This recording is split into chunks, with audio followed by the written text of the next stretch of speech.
Good evening everyone. उम्मीद करती हूँ सभी लोग बहुत बढ़िया तरीके से पढ़ रहे होंगे। और कल हमने एक इम्पॉर्टेंट टॉपिक अपना कला और संस्कृति का लगभग बड़ा हिस्सा कल पूरा कर लिया था। फिल्म जगत पर आकर हमने उस टॉपिक को बीच में छोड़ दिया था ताकि अलग चीज़ें जब शुरू हों तो नए दिन से हों। कल हम लोगों ने जाना था अपने हरियाणा की कला और संस्कृति में लोक गीतों के बारे में और अपने वाद्य यंत्रों के बारे में। हमने देखा था धमाल एक नृत्य था, कहीं मंजीरा नाम का नृत्य था जो कि एक वाद्य यंत्र भी है, कहीं हमने देखा था कि रतवाई था, कहीं रास था, रासलीला था, और फिर लास्या तांडव रास के ही प्रकार थे। फिर हमने देखा था घूमर, झूमर, डफ, और कोई गम में किया जाने वाला खेड़ा नृत्य था या खेड़ नृत्य था या खेड नृत्य उसी को कहते हैं, जींद की बेल्ट में।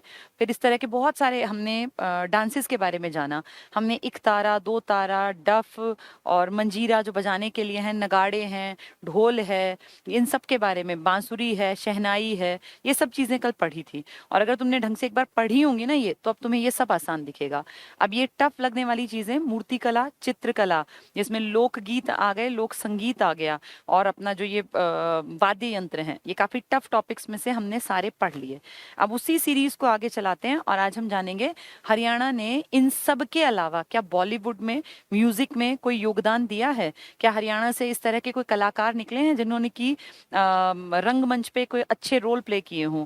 अगर निकले हैं तो हरियाणा के किस जिले को बिलोंग करते हैं। क्या हास्य में किसी ने नाम खड़ा किया, या योग में किसी ने नाम खड़ा किया, या बॉलीवुड में किसी ने बहुत बढ़िया काम किया, किसी ने गायन में नाम कमाया। तो अलग अलग हस्तियों ने, किसी ने बहुत अच्छा टीवी में जो है ये न्यूज़पेपर न्यूज़ रीडर बन गया, कोई कोई जो है हास्य कलाकार बन गया। तो इस तरह के लोगों के बारे में आज हम बातचीत करेंगे, ठीक है। तो कल देखो हम लोगों ने यहाँ आके टॉपिक को छोड़ दिया था हरियाणा का फिल्म जगत। इससे पहले कल लास्ट पॉइंट ये पढ़ा था, बाजे भगत के बारे में हमने पढ़ा था, लक्ष्मी चंद जी के बारे में, जिनको कि कुछ भी कहना तो सूरज को दीपक दिखाने के समान है, कि दीपक दिखेगा थोड़ी सूरज की रोशनी के सामने। तो कोई भी शब्द आप यूज करेंगे, इनकी बड़ाई के लिए वो छोटे पड़ेंगे। लक्ष्मी चंद जी, जिनका जन्म आपके हरियाणा के सोनीपत में हुआ था, और एक छोटी सी उम्र में ही, वैसे तो ये स्वर्गवास हो गया था इनका, लेकिन 45 साल के छोटे से जीवन काल में इन्होंने इतना कुछ अचीव कर लिया कि आज तक इनके ऊपर अब दोबारा मूवी बनाने की बात चल रही है, और कह रहे हैं उस पर काफी हद तक काम पूरा भी कर लिया गया। पता नहीं कितनी बड़ी बड़ी उपाधियां इनके नाम पर हैं। इनको आप सूर्य कवि कहते हैं। इनको आप जानते हैं कि ये हरियाणा के तानसेन हैं। ये सूफी जो काव्य है उसकी मीरा कहलाते हैं ये। तो बहुत बड़ी बड़ी हस्तियों के साथ इनको अपने बराबरी के दर्जे पर रखा है। हरदेव आपको याद होगा, हरदेव और हरदेवा भी यही हैं, और बाजे भगत ये दोनों किसके शिष्य रहे हैं। दोनों बड़े आदमी हैं, और सांग से की परंपरा से इनका बड़ा पुराने टाइम का रिश्ता रहा है। दोनों ने काम किया है दीपचंद बामन के अंडर रहकर, तो उनके शिष्य हैं। छज्जू राम कल हमने पढ़ा था, उनके गुरु का नाम था। मानसिंह किसके गुरु थे, अपने पंडित लक्ष्मीचंद जी के, ठीक है। तो कल हमने लास्ट देखो ये सब चीजें, अहमद बख्श थानेसरी पढ़ा था ना, वो हरियाणवी में इसके ऊपर काम किया था अपनी रामायण के ऊपर। दीपचंद बामन हमने पढ़ा था। तो ये सारे बड़े बड़े नाम थे। अली बख्श खां कल हमने पढ़ा था। फिर मांगे राम, बाजे भगत, हरदेवा, देखो ये सब चीजें कल रीड कराई थी। शीला सेठानी करके स्वांग के ऊपर 1730 में, और किशन लाल भट्ट जो मेरठ निवासी हैं वो पहले स्वांगी माने जाते हैं, लेकिन आधिकारिक हरियाणा का स्वांगी कहेंगे तो आप कहेंगे कि अपने ये दीपचंद बामन जी हैं, जिनको आप हरियाणा का शेक्सपियर और हरियाणा का कालिदास भी कहते हैं। लेकिन अगर तानसेन आ गया तो फिर आएगा दादा लक्ष्मीचंद का नाम, ठीक है। ये सब कल हमने पढ़ लिया था। तो अगर रीडिंग की होगी तो ये बहुत आसान है, वरना टफ है। बाद में नहीं समझ में आएगा, पहले साथ साथ तैयार कर लेना। जिस दिन जो पढ़ाऊं उसको दिन के दिन याद करो। फिर उसके बाद 4-6 मान लो हफ्तों बाद जब तुम उसको देखोगे ना, फिर तुम्हें लगेगा कि हाँ ये हम कर सकते हैं। तो आज हम पढ़ना शुरू करेंगे हरियाणा का फिल्म जगत। फिल्म जगत के बारे में पहले थोड़ी सी बातचीत कर लेते हैं, ताकि आपको चीजें समझना बहुत आसान रहे। इसमें वो व्हाइट वाला बोर्ड खुल जाएगा, ठीक है। ठीक है, चलिए कुछ छोटी मोटी सी बातें मैं आपको बता दूं, उसके बाद आपको चीजें समझनी आसान दिखेंगी। देखो, आपके यहाँ पर एक मूवी बनी थी, हरफूल सिंह जाट जुलानी। जुलानी एक गांव है, तो इनका पूरा नाम है हरफूल सिंह जाट जुलानी। एक कैरेक्टर है, सच में एक इंसान थे अंग्रेजों के टाइम में। हरफूल सिंह जाट जुलानी बहुत सारे लोग जो हैं इनके बारे में बहुत कुछ नहीं जानते हैं, जबकि होना ये चाहिए कि इनके कैरेक्टर के बारे में पूरा हरियाणा जाने, क्योंकि ये वो आदमी है जिसने आपकी गायों के लिए अपना जीवन भी के दांव पे लगा दिया कि बेशक कोई मेरा मर्डर करता हो करे, लेकिन गायों की रक्षा करना मेरे जीवन का एक टारगेट है। कहते हैं 17 बूचड़ खाने बंद करवाए थे इन्होंने। बूचड़ खाना आप जानते हैं ना, जहाँ गाय काटी जाती हैं। तो 17 बूचड़ खाने बंद करवाना कोई हंसी मजाक नहीं है। बूचड़ खाना बंद करवाने के लिए आप लगा लो कितनी मार काट और दंगे टाइप का माहौल क्रिएट होता होगा, तब बूचड़ खाने बंद किए जाते होंगे। बूचड़ खाने बंद करवाना सरकारों के भी लिए भी आसान काम नहीं होता उस टाइम पर। आप सोचो, आज से मैं बात कर रही हूँ कितने सालों पुरानी, ये 1892 का बर्थ है इनका, यानी 1900 के हेर फेर की घटनाएं हैं जिनके बारे में हम बातचीत करेंगे। अंग्रेजों के टाइम में बूचड़ खानों को बंद करवाना, अंग्रेज क्यों इसके लिए काम करेंगे, आज तक आपकी सरकारों के टाइम में बूचड़ खाने चल रहे हैं, अंग्रेजों को क्या मतलब था। और उस टाइम पे फिर मुस्लिम कम्युनिटी के विरोध में उतर के आना, तो ये बहुत ज्यादा है। किसी के मन में अगर इच्छा ही हो ना कि मरने को तैयार हूं, तो वो स्टेप लेगा, वरना नहीं लेगा। तो हरफूल सिंह जाट जुलानी ने अपने लाइफ में 17 बूचड़ खाने बंद करवाए, और ऐसा खौफ, ऐसा आतंक इन्होंने बैठा दिया, जहां बूचड़ खाने चलते थे ना, तो वो डरते थे सोते हुए भी कि अगर हरफूल सिंह जाट जुलानी आ गया तो फिर वो सबको मौत के घाट उतार देगा। और न जाने कितनी गायों को इन्होंने आजाद करवाया। नैन, जो अपने यहाँ सरनेम है ना जाट कम्युनिटी में, कहते हैं नैन खाप ने इनको सवा शेर, वैसे तो सवा शेर होता है जब नापते हैं क्वांटिटी में, लेकिन इनको उपनाम दिया था कि ये सवा शेर है। शेर नहीं कह रही मैं, शेर लॉयन के लिए यूज करते हैं। तो सवा शेर कहा था हरफूल सिंह जाट जुलानी को नैन खाप ने, कि इनका एक रुतबा था, एक इनका नाम था, इनकी इज्जत थी। और इसी तरह कुछ लोगों ने कहा कि ये इस तरह के कैरेक्टर के आदमी थे कि ये कभी भी किसी के साथ अन्याय बर्दाश्त नहीं करते थे। तो लोगों ने कह दिया चलता फिरता कोर्ट है ये, तो चलती फिरती अदालत का भी उपनाम दिया गया कि ये चलता फिरता कोर्ट है, किसी के साथ गलत होने नहीं देंगे। बहुत ही बढ़िया आदमी थे, जनता इनको बहुत प्यार करती थी। लेकिन इन्होंने कहीं ना कहीं छोटी मोटी गलतियां कर दी थी। गलती भी क्या थी, मैं आपको कहानी सुना दूं इनकी। जब ये बचपन में थे ना, तो इनके जो पिताजी हैं वो चल बसे थे। इनकी माँ जो है, उन्होंने किसी से शादी की, किसी दूसरे आदमी से, फिर उनकी प्रॉपर्टी पे कुछ इस तरह का डिस्प्यूट हुआ। जब ये बड़े हुए तो इनको प्रॉपर्टी में कोई हिस्सा नहीं दिया गया।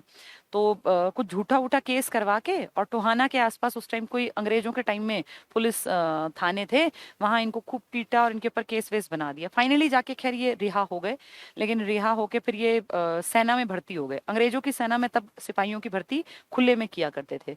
तो सेना में भर्ती हो गए, 10 साल इन्होंने काम किया। फर्स्ट वर्ल्ड वॉर में भी इन्होंने हिस्सा लिया था। फिर जब इन्होंने 10 साल काम किया, इन्होंने कहा मैं बस नौकरी का त्याग करूंगा। तो इनके अच्छे बिहेवियर, अच्छे योगदान को देखकर जो इनका अफसर था, उसने कहा यार तुमने बहुत अच्छा काम किया हम लोगों के लिए, तो एक लास्ट कोई भी इच्छा जो तुम्हारी है वो मांग लो, हम दे देंगे। तो उन्होंने कहा जी मुझे कुछ नहीं चाहिए, अगर आप चाहते ही हो तो मुझे एक राइफल दे दो और कुछ गोलियां। तो ठीक है भैया, अब ये सैनिक रहा है, तो उन्होंने इनको राइफल और गोलियां दे दी। तो वो राइफल लेके, गोलियां भर के सबसे पहले उस थाने में गए जहाँ के जो वो पुलिस चौकी का जो मुखिया था ना, जिसने इन पे झूठा केस बनाया था, उसको मार दिया इन्होंने। और उसके बाद फिर अपने घर गए, फिर अपने घर वालों को पंचायत बुलाई कि भाई मेरी जमीन थी, मुझसे क्यों छीनी ये वो। तो वहां भी जब बात नहीं बनी, तो वहां भी एक आधे का इन्होंने मर्डर कर दिया, जो गलत कर रहे थे, जो अन्याय कर रहे थे। और इस तरह फिर पुलिस ने इनको भगोड़ा घोषित कर दिया, ये भाग गए। फिर अब पुलिस ने इनके सिर पे इनाम रख दिया कि अगर कभी पकड़े गए तो इतने रुपए जो इसको पकड़वाएगा उसको मिलेंगे, और इस तरह से ये जो है मर्डरर है। तो ये छिप के बेचारे अपना जीवन काटने लग गए। लेकिन इनके मन में था कि समाज के लोगों के साथ अन्याय होने नहीं दूंगा, कोई भी गलत करेगा तो मैं उसको मारूंगा। और इनके पास हथियार थे ही। तो फिर इन्होंने जो है लोगों के न्याय के लिए, लोग जैसे दुखी होते तो न्याय की गुहार लगाते, इनसे छिप के रहा करते थे, भेष बदल के रहा करते थे।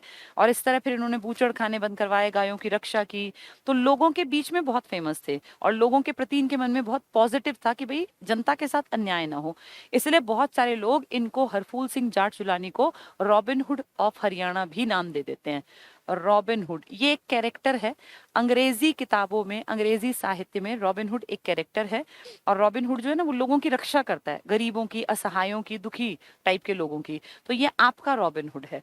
इसने हरियाणा की जनता जो गरीब थी, असहाय थी, परेशान थी, दुखी थी, कभी अंग्रेजों के कारण, कभी किसी ताकतवर जमींदार के कारण, या कभी जो रांगड़ थे ना यहाँ पे, जो मुस्लिम कम्युनिटी के कुछ लोग थे जो कि जबरदस्ती गायों को उठा के ले जाते, उनको काटते, उनका मांस खाते, बाहर भेजते, इन इन सब प्रॉब्लम्स से निजात दिलाने में इस आदमी ने एक बहुत इंपॉर्टेंट रोल प्ले किया।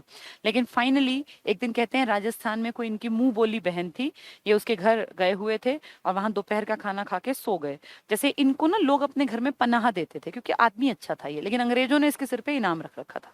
तो कहते हैं इनके मुंह बोली बहन के हस्बैंड ने अंग्रेजों को मुखबिरी कर दी कि भाई मेरे यहाँ मेरे घर में ऐसे हरफूल सिंह जाट चुलानी है जिसके कि आप सर पे आपने इनाम रखा हुआ है। पुलिस आई, सोते हुए को पकड़ के ले गई, फिर फांसी की सजा दी। 1935-36 के आसपास की शायद ये घटनाएं हैं।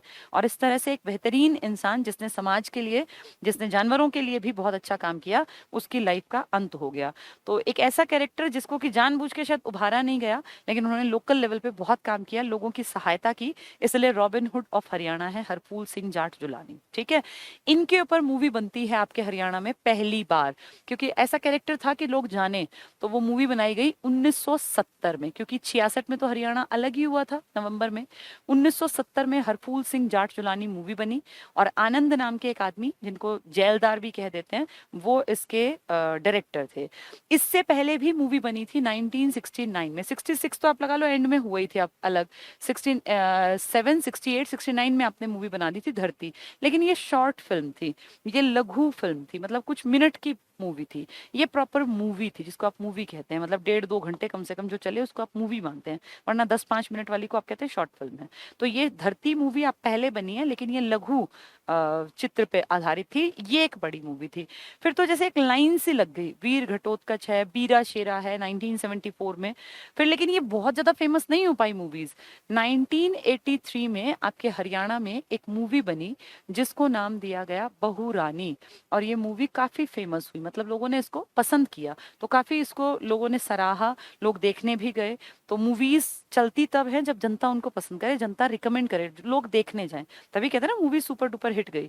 तो अब तक आपके हरियाणा में चाहे बीरा शेरा की बात करें, वीर घटोत्कच की बात करें जिसमें मास्टर चंदगी राम जी ने रोल प्ले किया था, जो कि बहुत बड़ा कैरेक्टर है चंदगी राम जी का, या आप बात करें हरफूल सिंह जाट जुलानी की या धरती की, बहुत लोग नहीं देखते थे।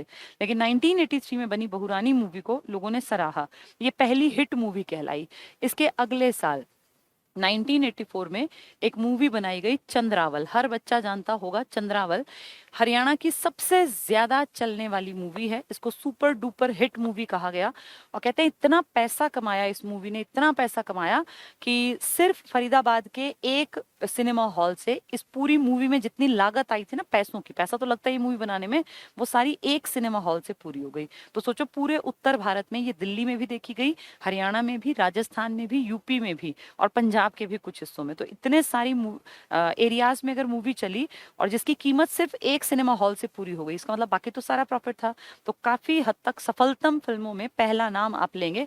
एक होती है सफल, एक होती है सफलतम, बहुत सुपर डुपर हिट, तो जिसे कहते हैं ब्लॉकबस्टर मूवी थी, तो ये थी आपकी चंद्रावल 1984 की, जिसमें कि आपकी कुछ खास बड़े लोगों ने काम किया। इसमें फिर निर्देशक का नाम, निर्माता का नाम आपने सुना भी होगा, जयंत प्रभाकर है, देवी शंकर प्रभाकर है। तो प्रभाकर ना बेसिकली एक खानदान है पूरा, इन्हीं में से आपको डायरेक्टर मिल जाएंगे, इन्हीं में लेखक मिलेंगे, इन्हीं में आपको प्रोड्यूसर मिलेंगे। बहुत लोग तो शायद प्रोड्यूसर और डायरेक्टर में डिफरेंस भी ना जानते हो, मैं बता देती हूँ। प्रोड्यूसर वो होता है आपका जो फिल्म में पैसा लगाता है। भाई कहीं जाएंगे, मूवी को शूट करेंगे, वहां चाय पानी होगा, एक्टर्स आएंगे, वो कहीं ठहरेंगे, पूरी एक टीम होगी, उनका लंच होगा, उनका डिनर होगा, कॉस्ट्यूम्स आएंगे, तो खर्चा होता है ना। कोई मूवी बनाने में आज आप देखो करोड़ों रुपए लगते हैं, तब भी कुछ तो लगता ही होगा। तो वो सारा पैसा कौन लगाएगा? प्रोड्यूसर। वो प्रोड्यूस करेगा, वो पैसा देगा।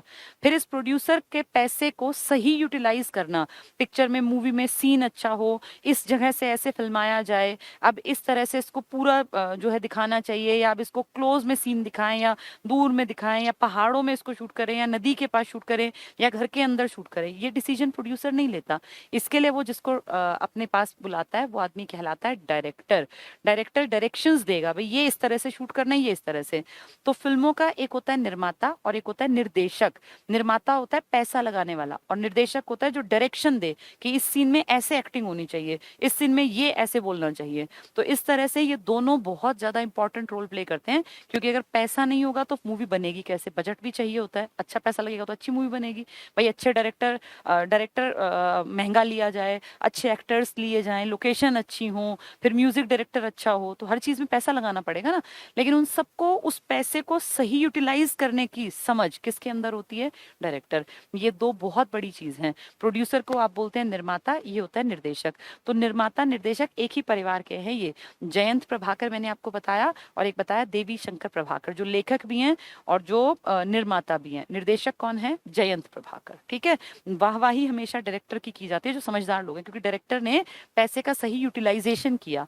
लेकिन पैसा लगाने के लिए भी तो कहीं ना कहीं जिगरा चाहिए, सारा पैसा डूब जाए तो वो प्रोड्यूसर होता है। ठीक है। तो ये आपके हरियाणा की सबसे ज्यादा सफलतम मूवी रही चंद्रावल। इसके बाद ढेरों मूवीज आई हैं आपकी, लेकिन जैसे कुछ खास नाम की बात करें तो यही है। फिर एक आपकी सन 2000 में, यानी 21 साल पहले एक मूवी आपके यहाँ आई, जिसका नाम है लाडो बसंती। और उस मूवी ने पहली बार नेशनल लेवल पे अपनी पहचान बनाई, क्योंकि उसको नेशनल अवार्ड मिला था। एक कैटेगरी का नेशनल अवार्ड मिला लाडो बसंती को। ठीक है। फिर इस तरह से कई आपकी मूवीज, पगड़ी द ऑनर आई, उसके ऊपर भी अवार्ड मिला, उसकी सह अभिनेत्री को अवार्ड मिला। तो इस तरह के कई बड़े बड़े नाम आपने दर्ज कर लिए। लेकिन ये कुछ खास बातें हैं जो इनिशियल स्टेज में, जिनके कारण हमारा नाम खड़ा हुआ। आज अगर देखें तो बॉलीवुड में ढेरों लोग हैं, जैसे बड़ी बड़ी मूवीज में ऐसे बहुत सारे चेहरे हैं, टेबल में पढ़ेंगे, जिनका की योगदान है हरियाणा में, बॉलीवुड में भी। ठीक है। तो हरियाणा का फिल्म जगत, अब एक एक पॉइंट को सुनते जाना, सब कुछ समझ में आएगा।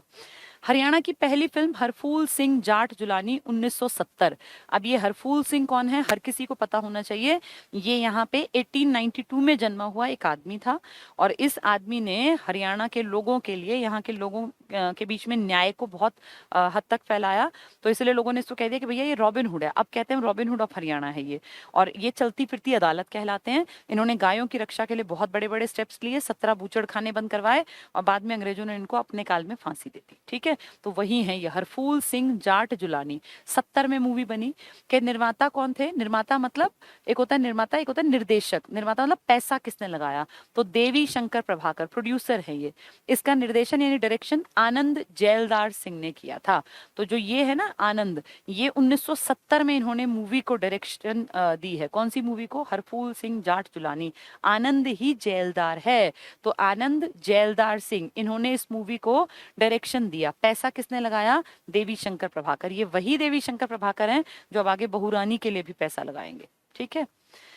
पहली लघु कथा, लघु मतलब छोटी, शॉर्ट फिल्म, तो जो 17-18 मिनट की मूवी, पहली लघु कथा फिल्म थी धरती, 1969 में प्रदर्शित की गई। लेकिन ये प्रॉपर मूवी नहीं थी, प्रॉपर मूवी थी हरफूल सिंह जाट जुलानी 1970 की, आनंद या जैलदार ने जिसके ऊपर मेन काम किया था। 74 में एक मूवी आई बीरा शेरा, बीर शोरा लिखा है ना, ये बीरा शेरा है। बीरा शेरा 74 में, वीर घटोत्कच, दो मूवी इकट्ठी आई थी ये। तो 74 में बीरा शेरा का निर्देशन अनूप सिंह नाम के आदमी ने किया। वो आनंद था, जैलदार सिंह, अब अनूप है इन्होंने। फिर 74 में वीर घटोत्कच में अभिनेता की भूमिका विश्व प्रसिद्ध पहलवान थे हमारे मास्टर चंदगी राम। ये बहुत बड़ा नाम है, मास्टर चंदगी राम, बहुत बड़े पहलवान, नामी गिरामी पहलवान। इन्होंने उसमें किसके रूप में काम किया है? वीर घटोत्कच के रूप में। जैसे हमारे दारा सिंह थे ना, हनुमान बनते थे, तो ऐसे ही हमारे यहाँ पर वीर घटोत्कच मूवी बनी थी 74 में, जिसमें किसने काम किया था? मास्टर चंदगी राम ने, जो कि पहलवान थे। तो घटोत्कच के कैरेक्टर में पहलवान ही फिट बैठता, इसलिए इन्होंने काम किया। हरियाणा की पहली सफल फिल्म, सफलतम नहीं कहा, सफल, जो कि हिट गई, वो थी बहुरानी, 1983 में प्रदर्शित की गई। इसमें राकेश बेदी हीरो के रूप में थे, और सुमित्रा हुड्डा इन्होंने अभिनय किया, और लेखक किसके थे? देवी शंकर प्रभाकर। ये वही देवी शंकर प्रभाकर है जो भी आनंद के साथ भी थे। जो पहली मूवी, कौन सी मूवी? हरफूल सिंह जाट जुलानी। देखो देवी शंकर का नाम यहाँ भी आया था, ये बार बार आएगा इसका नाम, देखो देवी शंकर प्रभाकर। ठीक है। तो इसका मतलब लगातार ये काम कर रहे हैं। चलिए, बहुरानी हुआ, देवी शंकर प्रभाकर, तो इसमें कौन थे? राकेश बेदी और सुमित्रा हुड्डा। हरियाणा की सर्वाधिक सफल फिल्म, सबसे ज्यादा जो सुपर डुपर हिट रही, वो 84 में आई, चंद्रावल। 83 की बहुरानी भी हिट थी, लेकिन ये सबसे ज्यादा हिट थी। चंद्रावल 1984 में बनी। इसमें जगत जाखड़, वेरी इंपॉर्टेंट कैरेक्टर, ये हीरो के रोल में थे, जगत जाखड़ और ऋचा शर्मा, ये सॉरी उषा शर्मा, ऋचा शर्मा भी है कैरेक्टर, वो गायिका है। उषा शर्मा और जगत जाखड़ दोनों बड़े नाम है। अभी हम क्या पढ़ रहे थे देखना, बेदी थी और हुड्डा थे ना, ये राकेश बेदी और सुमित्रा हुड्डा 2 कैरेक्टर थे, ये बहुरानी के थे, ये ज्यादा फेमस हैं। जगत जाखड़ और उषा शर्मा दोनों इंपॉर्टेंट कैरेक्टर हैं। कौन सी मूवी के? अपनी चंद्रावल मूवी 84 में आई थी, सबसे ज्यादा सफलतम फिल्म आज तक की मूवीज में। तो उषा शर्मा ने अभिनय किया, हीरो हीरोइन के नाम इंपॉर्टेंट होते हैं। इस फिल्म का निर्देशन यानी डायरेक्शन किसने किया? जयंत प्रभाकर ने। और निर्माता कौन थे इसके? देवी शंकर प्रभाकर। पैसा लगाया देवी शंकर ने, डायरेक्शन दी जयंत प्रभाकर। एक ही परिवार के हैं ये, प्रभाकर देखो ना, जयंत प्रभाकर, देवी शंकर प्रभाकर, दोनों ने, एक ने डायरेक्शन दी, एक ने इसमें पैसा लगाया, ठीक है। और हीरोइन कौन थी इसमें? उषा शर्मा। और हीरो कौन थे? जगत जाखड़। कौन से सन में आई? 84 में। नाम क्या है इसका? चंद्रावल, ठीक है। तो ये सारी बातें याद रखनी है आपको। सर्वाधिक हरियाणवी फिल्मों का निर्देशन जयंत प्रभाकर ने किया। तो आपके यहाँ जो फेमस डायरेक्टर है हरियाणवी फिल्मों के, वो जयंत प्रभाकर हैं। तो चाहे वो 84 की चंद्रावल की बात करें या मैक्सिमम मूवीज की बात करें। सर्वाधिक हरियाणवी फिल्मों का निर्माता कौन है? देवी शंकर प्रभाकर। तो निर्माता मतलब प्रोड्यूसर, पैसा लगाने वाला। भैया पैसा लगाया, कमाई हो गई, दूसरे पे लगा दिया, फिर कमाई हो गई, फिर तीसरी बना दी, फिर कमाई हो गई। तो बहुरानी पे भी पैसा लगाया, हरफूल सिंह जाट जुलानी पे भी पैसा लगाया, चंद्रावल पे, तो सबसे कमाई हो रही है ना। इसलिए सबसे ज्यादा मूवीज बनाने में, प्रोड्यूसर में किसने काम किया है? देवी शंकर ने। और सबसे ज्यादा डायरेक्शन किसने दी है? जयंत प्रभाकर ने। ये दोनों चंद्रावल में भी आए थे, डायरेक्टर और प्रोड्यूसर, ठीक है। सुपरहिट फिल्मों का अभिनेता, हीरो कौन आपके यहाँ हरियाणा में? तो जगत जाखड़, यानी जो चंद्रावल का हीरो है वही आपके यहाँ सबसे ज्यादा सुपरहिट फिल्मों का अभिनेता भी है, जगत जाखड़। सर्वाधिक सफल बैनर जिसने मूवीज बनाई ज्यादा, ये प्रभाकर फिल्म बैनर है। जैसे हम जानते हैं ना बॉलीवुड में यशराज फिल्म्स हैं, तो यशराज के बैनर में जो बनती हैं फिल्म वो सुपर डुपर हिट जाती हैं। क्यों? क्योंकि उनकी लोकेशंस बहुत अच्छी होती हैं, वो हीरो हीरोइन महंगे लेते हैं, वो हमेशा बाहर मूवीज को शूट करते हैं। ऐसे ही हमारे यहाँ पर सबसे बेस्ट जो बैनर है वो कौन सा है? सफल बैनर प्रभाकर फिल्म। प्रभाकर आपने देख तो लिया, देवी शंकर प्रभाकर है या जयंत प्रभाकर है, तो इन्हीं के खानदान का है प्रभाकर। जैसे यशराज फिल्म यश परिवार की है, यश चोपड़ा की, ऐसे ही है बैनर। कौन सा बैनर? प्रभाकर बैनर, ठीक है। इस बैनर ने, प्रभाकर बैनर ने लाडो बसंती मूवी बनाई, फूल बंधन नहीं है, बदन है ये, फूल बदन, ये फिल्में भी बनाई हैं। हरियाणा की पहली कहानी लड़की की बहादुरी। तो हरियाणा की जो सबसे पहली कहानी लिखी गई वो माधव प्रसाद मिश्र ने लिखी, और उसका टाइटल है कहानी का, मूवी का नहीं, कहानी का, लड़की की बहादुरी। तो पहली कहानी हरियाणा की लड़की की बहादुरी माधव प्रसाद मिश्र ने लिखी थी। ये पूछ लेंगे हरियाणा की पहली कहानी, तो आप कहोगे लड़की की बहादुरी किसने लिखी है? माधव प्रसाद मिश्र ने, ठीक है। नेशनल फिल्म अवार्ड, जैसे ना किसी भी मूवी को अवार्ड मिलना बहुत नॉर्मल है, पैसे देके भी अवार्ड खरीदे जाते हैं, लेकिन नेशनल अवार्ड्स उनको मिलते हैं जो सच में कामयाब फिल्म होती हैं, चाहे उसको जनता ने कम देखा हो, लेकिन उसके अंदर सच में होना चाहिए कुछ इस तरह का कि जिसको आप कहें कि हाँ ये मूवी के पार्ट पे बढ़िया है। तो नेशनल अवार्ड मिलना मतलब मूवी ने काम किया है। आपके यहाँ पर नेशनल फिल्म अवार्ड मिला पहली हरियाणवी फिल्म लाडो को सन 2000 में, यानी 21 साल पहले। ये लड़कियों पर बेस्ड मूवी थी, इसको पहला नेशनल अवार्ड मिला फिल्म लाडो को। पहली सहायक अभिनेत्री, जैसे तो ना भाई एक हीरो होता है मेन, एक सेकेंडरी रोल प्ले करते हैं, तो इसको भी नेशनल पुरस्कार मिला। ये आपके यहाँ थी पगड़ी, या के जगह द कर देना, पगड़ी द ऑनर, ऑनर HONOUR मतलब इज्जत, पगड़ी द ऑनर, ये मूवी बनी थी। और इसमें एक महिला ने कौर किया था, काम किया, जिसका नाम है बलविंदर कौर। इनको सह अभिनेत्री का नेशनल अवार्ड मिला था। तो इसका मतलब आपके यहाँ लाडो मूवी को नेशनल अवार्ड पहली बार मिला। और फिर आपके यहाँ एक असिस्टेंट एक्टर कह लो या को एक्टर कह लो, जिनका नाम क्या है महिला का? बलविंदर कौर। इन्होंने काम किया था पगड़ी द ऑनर इस मूवी में, यानी लाडो को भी नेशनल अवार्ड मिला है, और लाडो के साथ साथ फिर एक पगड़ी द ऑनर की जो बलविंदर कौर हैं, इनको भी सहायक अभिनेत्री के रूप में नेशनल अवार्ड मिला है, ठीक है। चलिए, ये तो थी बहुत बेसिक सी बातें, जो कि कॉन्सेप्ट समझ में आ गया होगा, अगर आपने वो बोर्ड पे देखा होगा तो ये सब बातें आपको समझ में आ गई। अब आते हैं टेबल के ऊपर, सिनेमा से जुड़े हरियाणवी कलाकार। अब इनमें आपको तरीका क्या होता है? बार बार पहले पढ़ने होते हैं, समझने, दिमाग में बैठाने होते हैं, फिर कुछ चीजें याद भी करनी पड़ती हैं। अब इतने कई 100 लोग हैं, सबके नाम तो ऐसा नहीं ना कि आप हर एक की कहानी याद करें, लेकिन कुछ बड़ी हस्तियों के बारे में आपको जरूर याद रखना है, क्योंकि पेपर में आएगा, आ भी चुका बहुत बार। मनोज कुमार हैं आपके यहाँ से, जो अभिनय करते थे, अब तो नहीं है, मनोज कुमार अभिनय करते थे, और निर्देशन यानी डायरेक्शन में भी इन्होंने अपना हाथ आजमाया। सुनील दत्त तो बहुत बड़ी हस्ती हैं, संजय दत्त के पिताजी हैं। ये जन्मे थे कभी पाकिस्तान वाले हिस्से में, बाद में ये जब देश का बंटवारा हुआ ना, तो आपके यहाँ यमुनानगर में आ गए, और फिर बॉलीवुड में कितना बड़ा नाम कमाया। और आप ये भी जानते हैं कि ये मिनिस्ट्री में भी खेल मंत्रालय, युवा और खेल मंत्री बने थे ना एक टाइम पर 2005 के आसपास। तो आप ये लगा लो कि एमपी भी बने हैं ये, और ये आपके हरियाणा से संबंधित है, इसलिए बहुत बड़ा नाम है।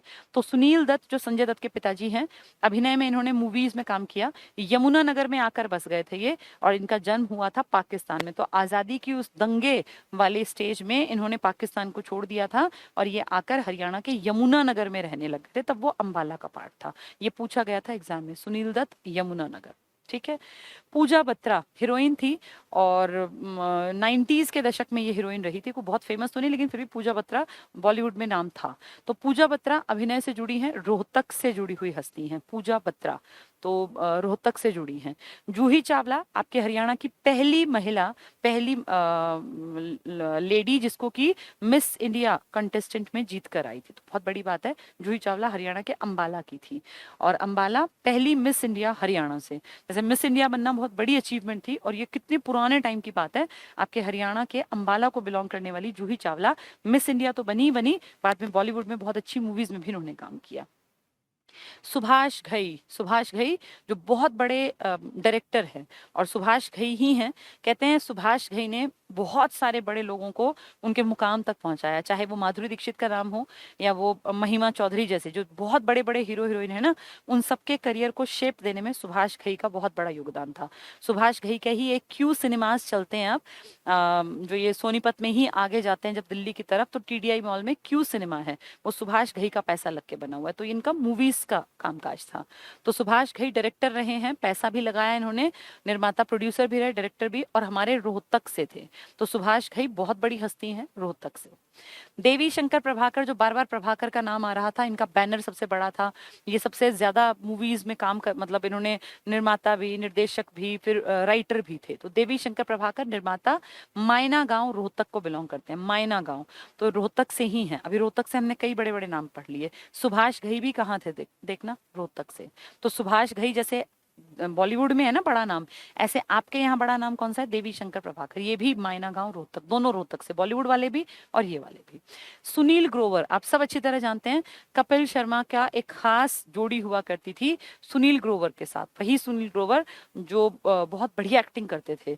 और सुनील ग्रोवर एक अच्छे हास्य कलाकार हैं, कई अच्छी मूवीज में इन्होंने बड़ा योगदान दिया, एक अच्छा खासा जाना माना चेहरा है बॉलीवुड में। तो ये हमारे लिए प्राउड की बात है कि ये हरियाणा को बिलोंग करते हैं। सुनील ग्रोवर गुलाटी, डॉक्टर गुलाटी का रोल प्ले करते थे ना, डॉक्टर गुलाटी का वो यही थे। हास्य अभिनेता आपके सिरसा से है सुनील ग्रोवर जी। ठीक है, तो प्रेजेंट में, करंट में, क्योंकि ये चल रहे हैं इसलिए पता होने चाहिए। सोनू निगम बहुत बड़े प्लेबैक सिंगर हैं सोनू निगम, और बॉलीवुड में बहुत बेहतरीन इन्होंने काम किया हुआ है। ये आपके हरियाणा के फरीदाबाद को बिलोंग करते हैं, तो प्लेबैक सिंगर है। गायन में इनका काम है, एक आधी छोटी मोटी मूवीज में काम किया पर हिट नहीं हुई थी, फरीदाबाद को बिलोंग करते हैं। सतीश कौशिक, सतीश कौशिक ने बहुत सारी मूवीज में छोटे मोटे रोल भी किए, और खुद मूवीज को डायरेक्ट भी किया, प्रोड्यूस भी किया। तो सतीश कौशिक में ने ज्यादातर जो रोल किया ना, गोविंदा के टाइम की मूवीज में एक बहुत मोटा छोटी सी हाइट का काला सा आदमी आता था, वो सतीश कौशिक थे, बहुत बढ़िया एक्टिंग करते थे। अभी पीछे भी एक मूवी आई थी, म्हारी छोरियां क्या छोरों से कम है करके, उसका टाइटल ही ये था, उसमें भी यही थे। तो सतीश कौशिक अभिनय भी किया है छोटा मोटा, निर्देशन भी रहे किया, महेंद्रगढ़ को बिलोंग करते हैं सतीश कौशिक। मल्लिका शेरावत सब जानते हैं, अभिनय से जुड़ी हस्ती हैं, और रोहतक, आपके हरियाणा के रोहतक को बिलोंग करती है मल्लिका शेरावत। जसविंदर नरूला आज से लगभग 25-30 साल पहले इन्होंने गायन के क्षेत्र में बहुत बढ़िया नाम कमाया था, और एक फेमस हस्ती थी जसविंदर नरूला, पंजाबी गायिका थी, मतलब पंजाब को प्रेफरेंस में रखती थी उस तरफ के गानों को, वैसे बॉलीवुड में भी काम किया। गायन में रोहतक से हैं, तो रोहतक से सुभाष घई भी थे, प्रभाकर वाले भी थे, और जसविंदर नरूला जो कि गायिका थी, ये भी आपके रोहतक से। मोहित अहलावत छोटे रोल्स किए हैं अभिनय, पानीपत से हैं। रणदीप हुड्डा, कोई नाम बताने की जरूरत नहीं है, हर स्टूडेंट जानता है रणदीप हुड्डा, वो कलाकार जिसने ऐश्वर्या राय के साथ भी काम किया, जिसने मेरे ख्याल कोई बड़ी हस्ती ऐसी नहीं है जिसका कि मैं नाम लूं, चाहे वो सलमान खान हो या कोई बड़े से बड़ा कैरेक्टर हो, सबके साथ लगभग काम किया, और अपनी एक आइडेंटिटी, अपनी एक खास पहचान बनाई।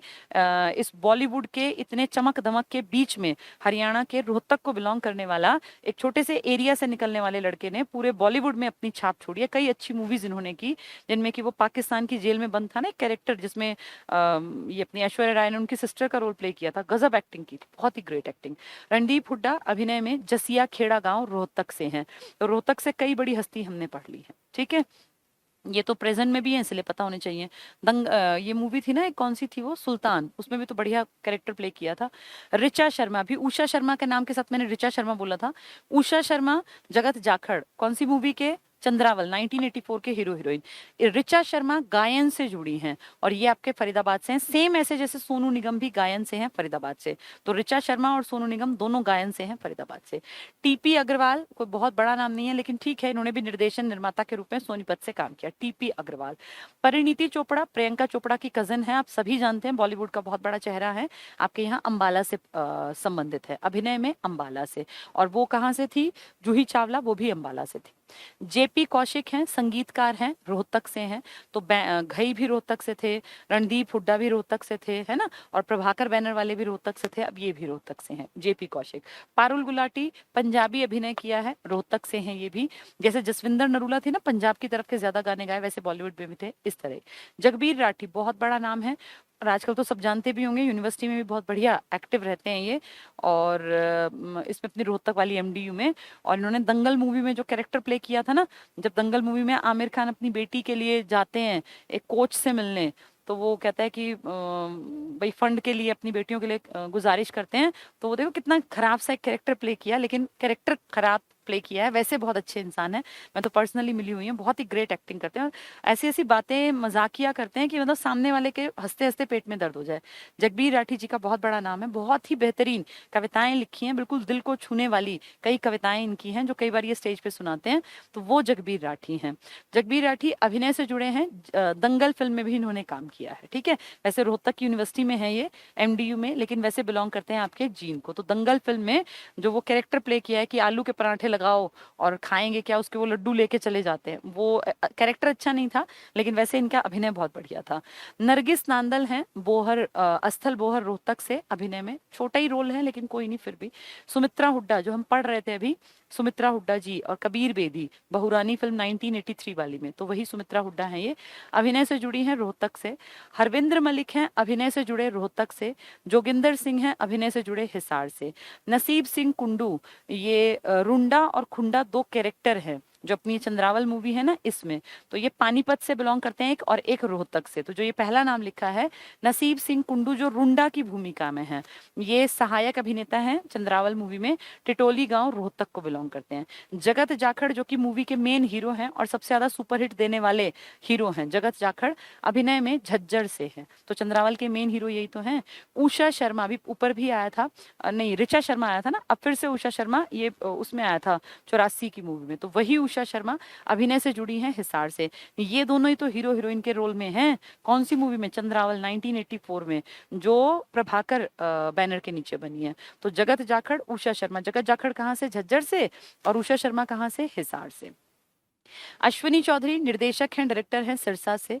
लहरी सिंह, दादा लहरी सिंह, अभिनय के क्षेत्र में हैं झज्जर से, झज्जर से ही ये वाले हीरो भी थे ना, ये जगत जाखड़, तो ये भी ठीक है, लहरी सिंह। दरियाव सिंह मलिक, ये खुंडा, अभी हम रूंडा पढ़ रहे थे, अब खुंडा, तो रूंडा खुंडा ये एक तरह के साथी अभिनेता हैं चंद्रावल के, तो सहायक अभिनेता हैं, ये हैं पानीपत से, ठीक है। नेक्स्ट है सृष्टि राणा, ये इसमें बनी थी ना, मिस इंडिया कॉन्टेस्टेंट में थी ये सृष्टि राणा। तो सृष्टि राणा प्रसिद्ध भारतीय सुंदरी, फरीदाबाद से हैं। फरीदाबाद से वो गायक भी थे, कौन, सोनू निगम और ये ऋचा शर्मा, तो ऐसे ही ये भी हैं फरीदाबाद से। मीमांसा मलिक सोनीपत से हैं और इनके पिताजी बहुत बड़े टीचर रहे हैं हरियाणा में, सोनीपत में ही, यहाँ पे यूनिवर्सिटी में पढ़ाया करते थे। इनकी मदर भी बहुत बड़ी लेक्चरर रही हैं। दो बेटियां हैं ये, मीमांसा मलिक और इन्हीं की सिस्टर हैं, जिन्होंने वो मूवी है ना तारे जमी पर, उसमें उस बच्चे की एक टीचर का रोल प्ले किया है। मीमांसा मलिक जो है ये न्यूज रीडर हैं और इनकी सिस्टर जो है वो बहुत अच्छी एक्टिंग करती हैं। एक पीछे नाटक आता था ना आना इस देश लाडो, उसमें जो वो बुढ़िया के कैरेक्टर में जो लड़की थी ना, वैसे वो इतनी बूढ़ी है नहीं, यंग है, लेकिन वो कैरेक्टर जो प्ले किया था वो हमारे यही हरियाणा के सोनीपत की इन्हीं की सिस्टर थी वो, ठीक है। तो मीमांसा मलिक हैं, समाचार पढ़ती हैं, ये सोनीपत से हैं और बहुत बढ़िया बेहतरीन अंग्रेजी समाचार पढ़ती हैं। आप इनको देख सकते हैं बड़े बड़े न्यूज चैनल पर, जी पे शायद ये प्रेजेंट करती हैं। जोहराबाई अंबाले वाली, हम पढ़ के आए थे, इनका नाम भी कला के क्षेत्र में इस गजल गायिका हैं।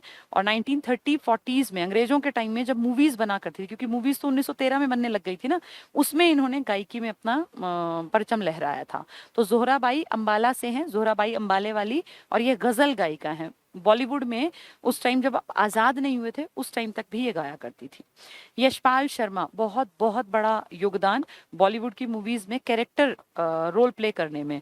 तो यशपाल शर्मा आपके यहाँ से हैं और इन्होंने गंगा जल मूवी में बहुत ही बढ़िया रोल प्ले किया, कई अच्छी मूवीज में इनका नाम चला था।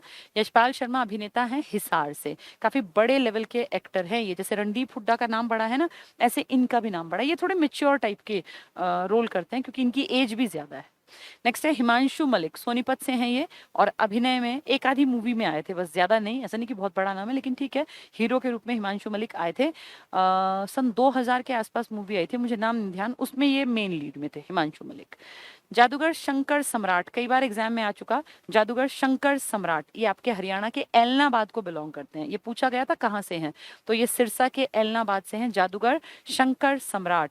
इंटरनेशनल लेवल पे जादूगर के नाम में इनका नाम लिया जाता है, तो बहुत बड़ी बात है कि आपके हरियाणा के ऐलनाबाद से एक जादूगर है। नाम क्या है इनका? जादूगर शंकर सम्राट। बहुत बार इनके ऐड आपने पढ़े भी होंगे। सुरेंद्र शर्मा, सुरेंद्र शर्मा वो जिनकी की बोली में मारवाड़ी स्टाइल है और कई बार आपने देखा होगा यूट्यूब वगैरह पे, आप देख भी सकते हैं, ऐसे बीच में से बाल नहीं है, गंजे से हैं, साइड साइड में बाल हैं। और हमेशा अपनी जब कभी प्रेजेंट करते हैं अपनी कविताओं को तो हमेशा स्टार्टिंग करते हैं 4 लाइन सुना रही आऊं, ऐसी सी इनकी टोन होती है।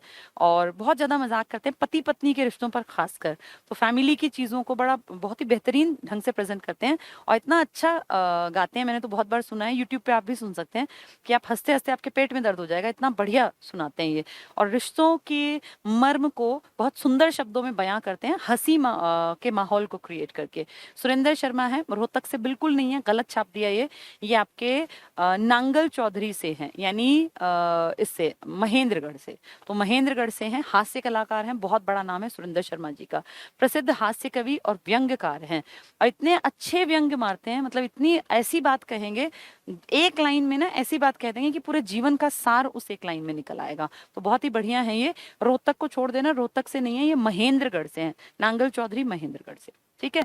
परविंदर सिंह यूट्यूबर हैं हरियाणा से, काफी बड़े, अब तो ढेर यूट्यूबर हो गए लेकिन इनका नाम स्टार्टिंग में बहुत बड़ा था। परविंदर सिंह चरखी दादरी से हैं, हरियाणवी यूट्यूबर इनका नाम था क्योंकि उस टाइम में ज्यादा लोग नहीं थे, आजकल तो हर कोई यूट्यूबर बन गया तो अब उतना बड़ा नाम नहीं है, फिर भी हाँ एक परविंदर सिंह अगर पूछे हरियाणवी यूट्यूबर तो जिसका पहला बड़ा नाम खड़ा हुआ था वो चरखी दादरी के परविंदर सिंह थे। दयाचंद मायना, माथमा लिखा है ना, ये है मायना, मायना एक गांव है मायना, ये पड़ता है रोहतक में। दयाचंद शेड्यूल कास्ट थे, वाल्मीकि इसको बिलोंग करते थे, लेकिन आप यकीन नहीं करोगे इनकी इंपॉर्टेंस दादा लक्ष्मी चंद की बराबरी की थी।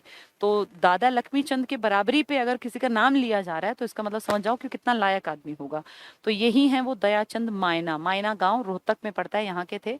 और इनको आप कहते हैं हरियाणा का जॉन मिल्टन, जैसे आपने रॉबिन हुड कहा था ना अपने हरफूल सिंह जाट जुलानी को, ऐसे इनको कहा जाता है हरियाणा का जॉन मिल्टन। जॉन मिल्टन विदेशी बहुत बेहतरीन लिखने वाला एक राइटर था, ऐसे ही इन्होंने बहुत बढ़िया चीजें समाज के लोगों के बीच तक पहुंचाई।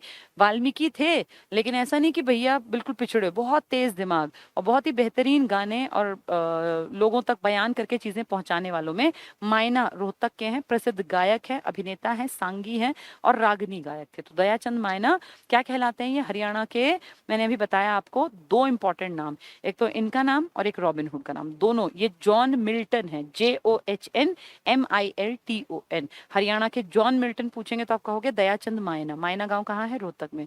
और कहेंगे हरियाणा के रॉबिन हुड तो आप कहोगे हरफूल सिंह जाट जुलानी, ठीक है। ये याद रखनी है दोनों बातें।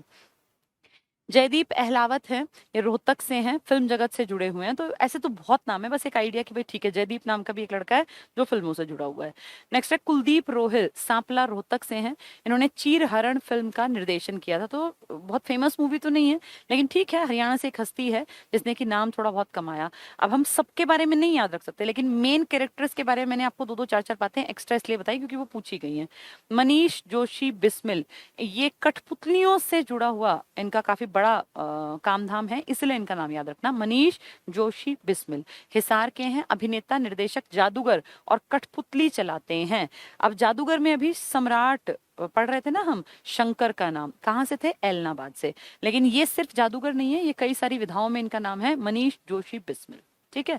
राजकुमार राव आज के दौर में देखें तो सबसे ज्यादा सुपरहिट, अगर किन्हीं लड़कों की बात करें जो बॉलीवुड में नाम कमा रहे हैं प्रेजेंट में, तो उनमें जो कैरेक्टर रोल बहुत अच्छे प्ले करते हैं, कोई बहुत रोमांटिक रोल नहीं लेकिन कैरेक्टर रोल जिसको आप कहते हैं, वो है राजकुमार राव। बहुत अच्छी एक्टिंग करता है लड़का और सच में देखने लायक होती है। इसकी कुछ मूवीज तो सच में गजब हैं। तो अभी भी मैंने सुना था ये कोई मूवी बन रही है, उसमें ये सुभाष चंद्र बोस के रोल में आएंगे, अब देखो कब तक बनती है। तो काफी अच्छी एक्टिंग करता है राजकुमार राव, यंग ही लड़का है, गुड़गांव से है, फिल्म जगत से जुड़े। ये बड़ा, जैसे एक होता है ना बड़ा नाम, जैसे रणदीप हुड्डा का बड़ा नाम है, ऐसे इनका भी नाम बड़ा है बॉलीवुड में, काफी लोग जानते हैं इनको भी। तो ये बहुत बड़ी हस्ती है। यश टोंक लड़का सोनीपत से है और ये भी बॉलीवुड से ही जुड़ा हुआ है। इनकी शिक्षा हरियाणा कृषि विश्वविद्यालय हिसार से हुई है। फिल्म जगत से जुड़े कलाकार हैं यश टोंक, लेकिन ऐसे नहीं है जैसे कि रणदीप हुड्डा या जैसे कि राजकुमार राव, ये ज्यादा बड़े लोग हैं। ठीक है। अब इसके बाद ना टाइपिस्ट ने क्या किया, कुछ एक्स्ट्रा पर्यटन की चीजें जो मैं ऑलरेडी आपको पढ़ा चुकी हूँ उनको यहाँ ऐड कर दिया। यहाँ एक्चुअली जगह खाली थी तो उनको मैंने कहा था कि कुछ इंपॉर्टेंट सा उठा के डाल देना, तो उन्होंने क्या किया, ये पर्यटन स्थलों वाले टॉपिक से कुछ इंपॉर्टेंट टॉपिक यहाँ ऐड कर दिया। वैसे ये सब आपने पढ़ा हुआ है पर ठीक है, एक पेज डाला हुआ है तो हम पढ़ लेते हैं, इस बहाने हमारी रिविजन हो जाएगी। सेंट पॉल गिरजाघर आपके हरियाणा के अंबाला में है और ये गोथिक शैली में बना हुआ है। ये सब मैंने पर्यटन में पढ़ाया था। अंबाला में है गिरजाघर, अर्ध गोथिक अंग्रेजों की शैली का बना हुआ है। अंबाला में नारायणगढ़ तहसील है ना आपके यहाँ पर, जहाँ पे देखो रेत से वो सोना निकलता है, की स्थापना सिरमौर जिला जो हिमाचल प्रदेश है, यहाँ के राजा लक्ष्मी नारायण ने की थी। तो आपके यहाँ के अंबाला के नारायणगढ़ तहसील की स्थापना किसने की थी? सिरमौर के राजा थे जिनका नाम था लक्ष्मी नारायण। बूढ़िया का रंग महल आप अच्छी तरह जानते हैं, बूढ़िया का रंग महल बीरबल से जुड़ा हुआ एक स्थान है यमुनानगर में। इसका संबंध बीरबल से है, शाहजहां के दरबारी ने बनवाया था। चनेटी का स्तूप, चनेरी लिखा है, चनेटी का स्तूप, ये अशोक के टाइम का कहते हैं। सुध में है, सुधानी सुध जगाधरी में अशोक द्वारा निर्मित है। और ह्वेन सांग जो कि हर्षवर्धन के टाइम में आया था 7वीं शताब्दी में, इसकी किताब सीयू की में इसे मौर्य काल का बताया गया। तो मौर्य ही तो था, अशोक के दादा ही तो थे चंद्रगुप्त मौर्य। महम की बावड़ी याद है, ज्ञानी चोर की बावड़ी कहलाती है। स्वर्ग का झरना महम रोहतक में, जहाँ पे कहते हैं कि वो चुरा चुरा के बहुत सारा धन छुपाया करता था। महम की बावड़ी रोहतक में है, महम में। चोरों की बावड़ी और स्वर्ग का झरना कहते हैं, निर्माण शाहजहां के दरबारी कवि सुद्दो कलाल या सद्दौल कलाल ने 1656 में करवाया था। ये सब मैंने आपको बहुत पहले बताया हुआ है। रानी का तालाब है जींद में, जिसमें कि कहते हैं कि भूतेश्वर टेम्पल है, यानी शिवजी का टेम्पल, भूतों के ईश्वर शिवजी है ना। और ऐसी मान्यता है कि इसमें रानी रात में तालाब में स्नान करने के लिए जाया करती थी और वहीं पे वो मंदिर है पानी के बीचों बीच। तो इसको कहते हैं कि अमृतसर का जैसा वो गोल्डन टेम्पल है ना पानी के बीच में, इस तरह इसी की तर्ज पर बनाया हुआ, ये मैंने आपको पढ़ाया हुआ है। रानी तालाब को राजा रघुवीर सिंह ने बनवाया था। इसमें एक शिव मंदिर है भूतेश्वर, जिसे भूतेश्वर कहते हैं, भूतों के ईश्वर शिवजी भगवान। ये अमृतसर गुरुद्वारे यानी अमृतसर के गोल्डन टेम्पल की तर्ज पर बनाया गया है। तो जींद का रानी तालाब जिसके बीच में भूतेश्वर का मंदिर है, मंदिर के चारों तरफ पानी, जिसको रानी का तालाब कहते हैं, रघुवीर सिंह ने बनवाया था। और किसकी तर्ज पर है? ये अमृतसर के गोल्डन टेम्पल। अगला है हिसार का असीगढ़ का किला। ये असीगढ़ क्यों कहलाया? क्योंकि हिसार का पुराना नाम आसी था। हांसी, हिसार, आसी, ये एक जैसे लगेंगे आपको। असीरगढ़ भी लिख देंगे, हांसी का है ये हिसार का। हांसी के किले को ही असीगढ़ का किला, असीरगढ़ का किला या आसी का किला कहते हैं हिसार में। ये किला पृथ्वीराज चौहान तृतीय के समय बना था। पुरानी हवेली फतेहाबाद में है और पुरानी हवेली में एक टाइम पे जॉर्ज थॉमस भी रहा करता था। ये पहले फिरोज शाह तुगलक का महल था, फिरोज शाह ने ही तो फतेहाबाद बसाया था। फिरोज शाह ने 2 शहर बसाए थे ना आपके, एक हिसार और एक फतेहाबाद, एक 1351 में, एक 1354 में। फिर यहीं पे हवेली बनाई, इसका महल था, बाद में ये पुरानी हवेली बन गई। फतेहाबाद की मस्जिद हुमायूं ने बनवाई थी, ये बहुत इंपॉर्टेंट है। अगर पूछेंगे फिरोज शाह ये महल, तो आप कहोगे फिरोज शाह तुगलक। तुगलक तो बहुत पुराना सुल्तान था और हुमायूं बहुत बाद में। इसकी मस्जिद किसने बनवाई? हुमायूं। ये बहुत इंपॉर्टेंट पॉइंट है। गुड़गांव में है लाल महल, बलबन ने इस महल को बनवाया था गुड़गांव में। और बलबन के बनवाने का कारण था गोपालगिरी का दुर्ग ही तो है, कि भैया मेवात के लोग बड़ा परेशान करते थे, तो इसने बलबन ने गोपालगिरी का दुर्ग बनवा लिया गुड़गांव और दिल्ली की सीमा पर। ठीक है। सोहना का किला गुड़गांव में है ये राजा सोहन सिंह ने बनवाया था, और बस कुछ खास नहीं है, सोहना का किला सोहन सिंह ने बनवाया गुड़गांव में, बस इतना याद रखना। शीश महल फर्रुख नगर, फौजदार खान नाम का एक आदमी था, उसने फर्रुख नगर में इसको बनवाया था शीश महल को। और इसमें क्या किया, महल बनवा के शीशे ही शीशे जड़वा दिए। तो लोगों ने कहा था कि लाल किले की फूहड़ नकल है ये, जो हरियाणा में लाल किले की फूहड़ नकल है वो आपका शीश महल है। कहाँ पर है ये, फर्रुख नगर में। 1732 में फौजदार खां, ये नाम इंपॉर्टेंट है, द्वारा निर्मित ये गेसूदास की बावड़ी है। इस शीश महल में दिल्ली दरवाजा लगा है, यहाँ एक जामा मस्जिद, सेठानी की छतरी भी है और भादो माता का मंदिर भी है। इसी को कह देते हैं लाल किले की फूहड़ नकल। तो हरियाणा का शीश महल लाल किले की फूहड़ नकल है। हरियाणा का ताजमहल भी है ना थानेसर में, जो किसके, शेख चिल्ली का मकबरा। हरियाणा का रॉबिन हुड कौन है, जिसने वो गायों को मारने से बचाने के लिए बूचड़ खाने बंद करवाए, कौन था वो, हरफूल सिंह जाट जुलानी। हरियाणा का जॉन मिल्टन कौन है, दयाचंद मायना, जिसने कि वाल्मीकि समाज से बिलोंग करते हुए कितनी ऊंचाइयों को छुआ। ठीक है। गोपालगिरी का दुर्ग जो मैंने आपको बताया भी है अभी, ये दुर्ग बलबन द्वारा निर्मित है, वही गुड़गांव वाला। बादशाहपुर का किला, ये भी गुड़गांव में है। देवसर भिवानी, कहते हैं माता खुद यहाँ आई थी, माता रानी यहाँ प्रकट हुई थी, लोगों ने देखा और फिर यहाँ मंदिर बना था। तो देवसर भिवानी जनश्रुति है, जनता ऐसा मानती है, यहाँ माँ दुर्गा साक्षात रूप में प्रकट हुई थी, तो फिर यहाँ पे देवसर में माँ दुर्गा का मंदिर बना दिया, देवसर भिवानी में। ठीक है। धनाना भिवानी, मोटी माता और शीतला माता जिसको आप कहते हैं, वैसे शीतला माता कहते ही आपके दिमाग में गुड़गांव आता होगा, लेकिन धनाना का मेला भी इंपॉर्टेंट है। तो धनाना भिवानी में मेला लगता है, यहाँ शीतला माता का मंदिर है और मेला लगता है, जिसे मोटी माता भी कहते हैं। तो एक शीतला माता आपकी फेमस वाली तो गुड़गांव में है, लेकिन अगर पेपर में आए शीतला माता धनाना माता और ना आए गुड़गांव, तो आपको टिक करना है धनाना यानी भिवानी वाली माता का मेला। ठीक है, ये भी मोटी माता है। ऑक्टर लोनी और एडम हाउस, ये अंग्रेजों की देन है। ऑक्टर लोनी और एडम हाउस ये उनके घर हुआ करते थे उस टाइम के, करनाल में है। अंग्रेजों के समय ये हाउस बैरक और इनके मकान थे। तो ऑक्टर लोनी और एडम हाउस करनाल में, आज आपकी सीएम सिटी।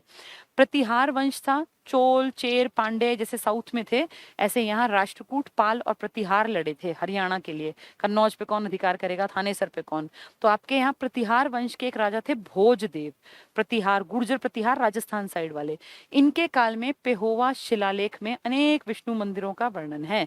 यानी आपके हरियाणा में शिव मंदिर भी बनाए गए खूब सारे और विष्णु मंदिर भी बनाए गए। कहाँ लिखा है, पेहोवा शिलालेख, किसके टाइम में, भोजदेव के टाइम में। मिहिर भोज भी था, जिसके टाइम में घोड़ों के व्यापार का वर्णन किया गया था। ठीक है। आधुनिक युग में नागर शैली के कुरुक्षेत्र के बिड़ला मंदिर, मैंने आपको बहुत डिटेल में बताया था। बिड़ला परिवार बहुत बड़ा परिवार है, बहुत अमीर लोग हैं। इन्होंने पूरे देश में ढेरों मंदिर बनवा रखे हैं अलग अलग जगह, बिल्कुल व्हाइट मार्बल का यूज करके। आपके हरियाणा में कुरुक्षेत्र में इन्होंने, क्योंकि कुरुक्षेत्र भूमि थी, भगवान श्री कृष्ण ने गीता का सार दिया था, तो उसको एक थीम बना के और कुरुक्षेत्र में एक मंदिर डेवलप किया, जिसको नाम दिया गया बिड़ला मंदिर। तो इसमें सारी गीता और सारी चीजें हैं, और इसीलिए गीता के श्लोकों को बिड़ला मंदिर की दीवारों पर लिखवाया गया। तो ऐसा नहीं कि एक परिवार ने एक मंदिर, इस परिवार ने ढेरों मंदिर बनवाए हैं पूरे भारत में। तो वही बता रहे हैं। नागर शैली के कुरुक्षेत्र के बिड़ला मंदिर और भिवानी का शिव मंदिर प्रमुख हैं, जो नागर शैली में है। अब ये कुछ इंपॉर्टेंट चीजें जिनमें कि लोग कंफ्यूज रहते हैं, वो इकट्ठी लिख दी। रानी का तालाब जींद में है, अभी अभी पढ़ा, रघुवीर सिंह ने बनवाया। रानी के तालाब के बीचों बीच में भूतेश्वर मंदिर है। पुरानी मान्यता है कि रानी रात में जाके इसमें स्नान किया करती थी, और ये ऐसे ही बना हुआ है जैसे अमृतसर का गोल्डन टेम्पल। ठीक है, रानी का तालाब जींद में, भूतेश्वर मंदिर। राव तेज सिंह तालाब या बाग वाला तालाब या बड़ा तालाब बोलते हैं इसको, ये वो जगह है जहाँ पे जो ये राव युधिष्ठिर थे ना, मैंने आपको बताया था कि पहली एक गौशाला बनी थी आपके यहाँ। जो ये दयानंद सरस्वती जी थे, जिन्होंने आर्य समाज बनाया 1875 में, 1878 में ये आपके यहाँ आए और फिर यहीं के आसपास तो रहे थे, ये भाषण दिया था, कई दिन तक यहाँ ठहरे थे, वही है ये। सॉरी, राव तेज सिंह तालाब, बाग वाला तालाब या बड़ा तालाब, ये रेवाड़ी में है, इंपॉर्टेंट है ये एग्जाम के लिए। देवी तालाब, देवी तालाब शिव मंदिर है यहाँ भी, जैसे भूतेश्वर भी शिव मंदिर है ना, ऐसे ये भी देवी तालाब शिव मंदिर, ये पानीपत में है।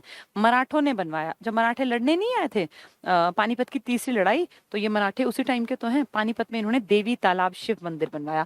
अब देखो, देवी तालाब भी शिव मंदिर है और रानी तालाब में भी, भूतेश्वर भी शिव मंदिर है। अंतर क्या है, वो रानी तालाब है, ये देवी तालाब है। रानी पूछेंगे तो रघुवीर सिंह ने, और देवी पूछेंगे तो मराठों ने बनवाया। ठीक है। सबसे पुरानी बावली, बावली क्या होती है ये मैंने आपको कई बार बताया भी है। पानी की कमी हुआ करती थी पहले, पहले आज की तरह के वाटर टैंक और ये पानी के ड्रेनेज सिस्टम और ये सब नहीं था। तो क्या करते थे राजा महाराजा या जिनके पास बहुत पैसा था, संत महात्मा टाइप के लोग जिनको लोग दान देते थे, वो अपना पैसा खर्च करके मजदूरों को बुला के और नीचे गहरी एक ऐसे पानी का कुआं टाइप खुदवाते, फिर उसके चारों तरफ सीढ़ियां बनवा देते। तो आम जनता को वहां से पानी लाना या वहां बैठना कि भाई ठंडक का एहसास हो, तो एक अच्छी फीलिंग रहती थी गर्मियों के मौसम में, उसको बावली कहते थे। तो सबसे पुरानी बावली आपकी मेवात क्षेत्र में है। ये पुनहावा है, जो ये पिनगवा लिखा है ना, ये पिनगवा नहीं है, पुनहावा एक एक इलाका है यहाँ मेवात के आसपास में। तो सबसे पुरानी बावली मेवात, मेवात सूखा इलाका था तो वहां है हरियाणा की। द्वारका और जौकी सेठ की हवेली झज्जर के डीघल गांव में है। डीघल गांव का शिवालय भी बहुत फेमस है। डीघल गांव कहाँ पड़ेगा? ये झज्जर में, ठीक है। इसको हम जब शिवालय मैंने शायद पढ़ाया था तब बताया भी होगा। ये गौकर्ण तालाब रोहतक में, बहुत इंपॉर्टेंट, कई बार एग्जाम में HSSC पूछ चुकी। गौकर्ण तालाब, कहीं कहीं गुरुकर्ण भी लिखा है, वो यही है, गौकर्ण ही गुरुकर्ण है तालाब, ये रोहतक में है। किशोरी महल, किशोरी एक राजा की पत्नी थी, उन्होंने अपनी पत्नी के लिए बनवाया तो नाम रख दिया किशोरी महल। ये पलवल होडल में पड़ता है। तो होडल पलवल में इसका निर्माण भरतपुर के राजा सूरजमल ने, ये वही सूरजमल है जिसको जाटों का प्लेटो भी कहते हैं, ये वही सूरजमल है जिसका बेटा था जाट राजा जवाहर सिंह, जिसने शीतला माता का ये गुड़गांव वाला मंदिर बनवाया था ना, इन्हीं का तो बेटा था सूरजमल का। सूरजमल बहुत बड़ा कैरेक्टर है, जाटों के राजा है ये, तो इनको हरियाणा में जाटों का प्लेटो भी कहा जाता है। तो सूरजमल ने 18वीं शताब्दी, इनकी पत्नी कौन है? किशोरी, तो अपनी पत्नी के लिए एक महल बनवाया, नाम क्या रख दिया? किशोरी महल। कहाँ? होडल पलवल में। जाट राजा सूरजमल का ही बेटा है जवाहर सिंह, जो बनवाएगा माता शीतला का मंदिर गुड़गांव में। धनाना वाला कहाँ है? वो मोटी माता का, वो अलग जगह है। 12 खंबा छतरी, ये भी होडल में है, इसमें 12 खंबे हैं और ऊपर उसको कवर करके एक छतरी बना दी, तो 12 खंबा छतरी भी होडल पलवल किशोरी महल के ही पार्ट में। मीनार माटिया या माटिया का किला या मटिया का किला या मोतिया का किला भी लिखा हुआ है, ये भी पलवल में। आध्यात्मिक संग्रहालय है आपके पानीपत में, आध्यात्मिक संग्रहालय पानीपत में। अंजन यात्रिका पेहुआ कुरुक्षेत्र में है और ये इसका जिक्र महाभारत और वामन पुराण में भी है। तो अंजन यात्रिका आपके कुरुक्षेत्र में पड़ती है, पेहुआ कुरुक्षेत्र में अंजन यात्रिका, ये ऐतिहासिक एक स्थल मान लीजिए। पुन्हावा का किला अभी ऊपर आया था ना, सबसे पुरानी बावली वो ये था पुन्हावा, इसके ही पास है वो सबसे पुरानी बावली। कहाँ है ये? नूह मेवात में, ठीक है। तो सबसे पुरानी बावली ये पुन्हावा के किले में है और ये मेवात में पड़ता है, मतलब आज के नूह में। इसके बाद प्रश्न उत्तर शुरू हो गए हैं। दिव्यावदान नगर ये सब मैंने आपको पढ़ा दिया कि रोहतक के बारे में था, इनको कर लेना। ये आपका टॉपिक कंप्लीट हुआ। अब इसमें क्या रह गया उसको देख लेते हैं। लगभग कंप्लीट हो गया ये आपका सारा, छोटे छोटे 2 टॉपिक इसमें रह गए थे बस। ये तो हमने आज ही पढ़ा है सारा, अभिनय वाला। देखो ये भी मैंने पढ़ा दिया आपको सारा, सुमित्रा हुड्डा वाला टॉपिक भी ये कल पढ़ा था सारा। इस पूरी फाइल में सिर्फ आपके रह गए हैं, ये भी पढ़ लिया हमने, डमरू मंजीरा है ना, शहनाई बांसुरी सब पढ़ लिया। खेड़ा नृत्य, नृत्यों के प्रकार भी पढ़ लिए। ये गायक और संगीतज्ञ ये भी पढ़ लिए हमने। इसमें सिर्फ 2 छोटे टॉपिक मैंने छुड़वाए हैं और वो हैं आपके मंदिर के अलावा मस्जिद, और ये सब पढ़ा दिया। मस्जिद और आपकी ये कंप्लीट हो गया था। मूर्तियां भी पढ़ा दिया मैंने आपको, कुषाण काल और ये सब। गुरुद्वारा ये टॉपिक रह गया, देखो ये थोड़ा सा 2-3 पेजेस का टॉपिक है ये जो नहीं हुआ। गुरुद्वारे ये नहीं पढ़ाया एक तो आपको, और एक मस्जिद नहीं पढ़ाई, और एक मजार, बस। मस्जिद और मजार तो एक ही पार्ट है। ये बहुत लंबा चौड़ा टॉपिक नहीं है। यहाँ से मज़ारें और दरगाह 2 टॉपिक रह गए, मस्जिद मज़ार और दरगाह, ये तो मुस्लिम कम्युनिटी से जुड़े, और एक गुरुद्वारे, बस। बाकी ये सारी फाइल हमारी कंप्लीट है। इससे पीछे देखो मंदिर थे, ये मैंने आपको सब पढ़ा रखा है। 11 रुद्री और ये पातालेश्वर स्वयंलिंगी और ये अम्बकेश्वर, कलायत का शिव मंदिर, विश्वकर्मा, सर्वेश्वर, विष्णु, घंटेश्वर, राधेश्वर, गपड़ेश्वर और जीन, ये सब पढ़ा रखे हैं आपको, ठीक है। इसमें मैंने आके ये यहाँ छोड़ दिया था, ये कह के कि ये मिक्स ना हो, तो यहाँ हमने पढ़ लिया था। ये उदय सिंह की पत्नी ने बनवाया था ना, ये 11 रुद्री शिव मंदिर जो कैथल वाला है आपका। यहाँ से पढ़ लेते हैं मजारे और दरगाह, यानी हमने हिंदुओं के सारे स्थल पढ़ लिए। हमने अपने हरियाणा की कला संस्कृति देख ली, चित्रकला, मूर्ति कला, गायन हमने देखा, हमने नाच गाने के प्रकार देखे, विवाह में कौन से गीत बजते हैं, कौन से हमारे पास वाद्य यंत्र हैं, हमारी कौन सी बड़ी बड़ी मूवीज से जुड़ी हस्ती हैं, बॉलीवुड से, कोई गायन में, कोई नाटक में, कोई समाचार पढ़ने वाली, तो इस तरह के सारी चीजें देख ली। अब ये 2 छोटे टॉपिक हैं, गुरु गुरुद्वारे आज नहीं करते, लेकिन आज मज़ारें कर लेते हैं। गुरुद्वारे बहुत छोटा टॉपिक कल कर लेंगे, फिर उसके साथ कुछ और पढ़ा दूंगी। आज मैं देख रही थी, अब बस बहुत छोटे छोटे टॉपिक बच गए हैं, लगभग कंप्लीट हैं चीज़ें। मज़ारें और दरगाह यानी मुस्लिम लोगों की कम्युनिटी से जुड़ी कुछ खास जगह जहाँ जाके वो चादर चढ़ाते हैं, या जैसे आप लोग मंदिर में जाते हैं ऐसे वो लोग भी मस्जिद में जाते हैं। उसके अलावा दरगाह और मज़ारें होती हैं किसी बड़ी हस्ती से जुड़ी हुई, जैसे किसी कोई एक्सपायर हो गया तो उसको मस्जिद में थोड़ी दफनाते हैं। मस्जिद में तो ये जैसे हम लोग पूजा करते हैं ऐसे मस्जिद में पूजा की तरह ही तो करते हैं ना ये लोग, अर्चना। और जहाँ किसी बड़े आदमी को दफनाया गया तो कोई वहाँ दरगाह बना दी, कोई वहाँ पे मकबरा बना दिया, वो अलग चीज़ होती हैं। तो मज़ारें और दरगाह में पहली है अम्बाला में, ये एक्चुअली अम्बाला में पहले थी, अब ये कुरुक्षेत्र में पड़ती है। पीर नौगज़ा की मज़ार है, और पीर नौगज़ा की जो दरगाह है, दरगाह की जहाँ लोग आते हैं चादर वादर चढ़ाते हैं, कहते हैं ये पीर थे, इब्राहिम नाम था इनका, और ये ईरान से आए थे, और ये बहुत लंबे थे। जैसे एक आम आदमी की हाइट होती है, एवरेज में बात करूं, एवरेज से भी थोड़ी बड़ी तो 6 फुट मान लें। कहते हैं कि ये 27 फुट के थे, तो इमेजिन करो कितने लंबे होंगे 27 फुट के। कहीं लिखा है 27 फुट मतलब 8 मीटर इनकी हाइट थी, तो 8 मीटर कपड़ा कितना होता है तुम इमेजिन कर लो। तो इतनी लंबी चौड़ी, 9 गज। एक आम आदमी को 2 गज जमीन चाहिए होती है, ऐसे कहते हैं मरने के बाद 2 गज जमीन चाहिए, मतलब 6 फुट, 1 गज में 3 फुट आते हैं। ये 9 गज के थे, तो इसके नाम पड़ गया पीर नौगजा की दरगाह। सैयद इब्राहिम बादशाह इनका नाम था, ईरान से आए थे, और अंबाला में पहले बनी थी ये, लेकिन अब वो इलाका अंबाला में नहीं बल्कि कुरुक्षेत्र में गिना जाता है।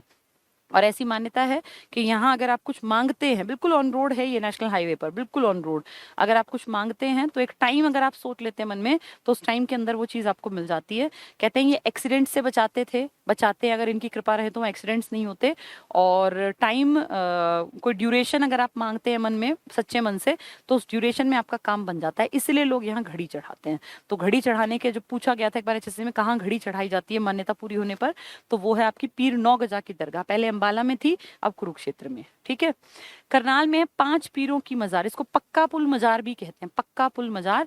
5 पीर बाबाओं की मजार है करनाल में, पक्का पुल मजार। तो 5 पीरों की मजार आ जाए, पक्का पुल मजार आ जाए, तो मुगल पुल ये मधुबन करनाल में पड़ती है, 5 पीरों की ही पक्का पुल मजार है। नेक्स्ट है हाली की दरगाह, आप खूब खूब अच्छी तरह जानते हैं, हाली पुरस्कार भी है ना, बहुत बड़ा नाम है हाली का, उर्दू में बहुत काम किया इन्होंने। तो ये कहाँ से थे? पानीपत से। इसके बाद है बू अली शाह कलंदर, बू अली शाह कलंदर भी पानीपत में है, ये भी दरगाह। गौस अली शाह मजार, ये भी पानीपत में। शेख अनाम अल्लाह की मजार भी पानीपत में, पानीपत में कई हैं ये, तो शेख अनाम अल्लाह कहें, गौस कहें, बू अली शाह कहें, या हाली कहें, ये चारों कहाँ मिलेंगे आपको? पानीपत में। ठीक है, ये मजार हैं।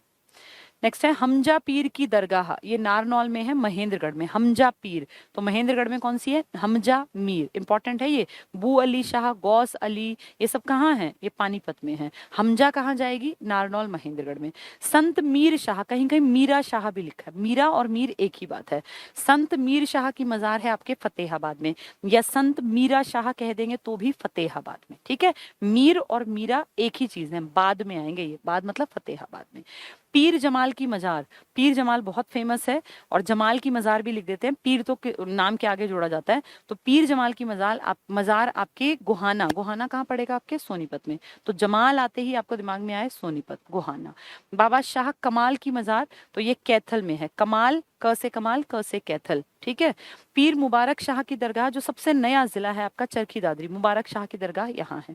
ये मेले ना गलती से उसने बीच में टाइप कर दिए, ये मेले अभी नहीं करा रही मैं, मेले आपको मैं कल परसों कराऊंगी, ये सब उसी में से उठा रखे हैं, सब वहीं मिलेंगे, इसको यहाँ नहीं पढ़ाऊंगी, ये मिक्स हो जाएगा, वरना छोड़ दो। देखो 11वें नंबर पर थे ना हम अभी मुबारक शाह दादरी में, अब 12वां पढ़ेंगे, मेले यहाँ नहीं पढ़ेंगे। मामा भांजा की मजार, मामा भांजा चौक पड़ता है आपके सोनीपत में। तो कहते हैं यहाँ पे हिंदू मुस्लिम एकता का परिचय है, कि हिंदू मंदिर भी है शिव जी का और मुस्लिम लोगों की भी दरगाह। तो ये मजार, तो मामा भांजा की मजार हिंदू मुस्लिम एकता का प्रतीक है, सोनीपत में है ये। मामा भांजा चौक भी है सोनीपत में इसी नाम का। सराय अली वर्दी खान, ये आपके गुड़गांव में है, और कहते हैं ये अलाउद्दीन खिलजी, सोचो 1296 में जिसने दिल्ली सल्तनत का राज संभाला था, सुल्तान था, उसके टाइम की है। 1296 से 1316 1516 तक वो था, आज तक है ये। तो सराय अलीवर्दी खां की मजार अलाउद्दीन खिलजी के समय की गुड़गांव में है।